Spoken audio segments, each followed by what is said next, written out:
Hi everyone, it's almost Thanksgiving, and with that comes the launch of our annual Grateful Blend coffee. This year, $1 from each bag sold will go to benefit Blue Mountain School. Blue Mountain School is a Floyd-based alternative school that uses holistic education to nurture the mind and the heart.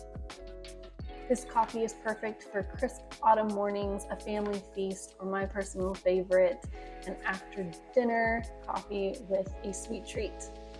Look for notes of candied cherry, cinnamon, dried orange peel, and dark chocolate torte. Now, because this coffee is so versatile, it's meant to be shared with family and friends, and therefore it can be brewed in a number of ways. Today I'm going to show you two of the more common ways that it can be brewed on brew devices that are a staple in pretty much everyone's home. First up is the standard size French press. You can serve up to 8 people with this recipe if you use 50 to 55 grams of coffee to 800 and 880 milliliters of water. Grind your coffee on a coarse grind setting. It's going to be a 7 on the fellow oat grinder. You want your water boiling hot for this recipe, so adjust your kettle to 212 degrees.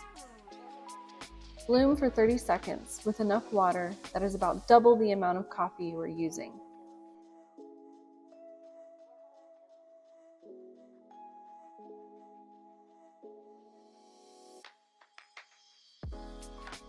At the 30-second mark, stir your bloom. Pour the remaining water over your coffee grounds and let that sit for about 4 minutes. Stir once more and scoop off any remaining foam or grinds that are on the top.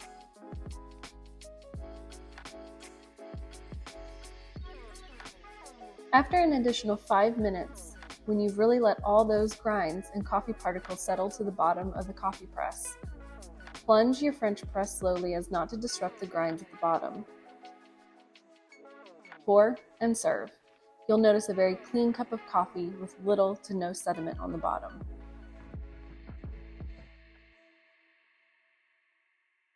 Next up is the classic Mr. Coffee Maker. And coffee to water ratio is still very important. This is a 4-cup brewer, and for a 1:16 ratio, you will need approximately 570 milliliters to 36 grams of coffee. Everyone knows you can simply add coffee, water, and hit the brew button. But a couple of additional steps can make all the difference. For instance, run your water through your coffee maker without the coffee to heat the water up. What a lot of people don't know is that the water that comes out initially is actually lukewarm and continues to heat as it brews. Doing this will start the brew process off with the right temperature. While that is heating up, grind your beans on a medium setting.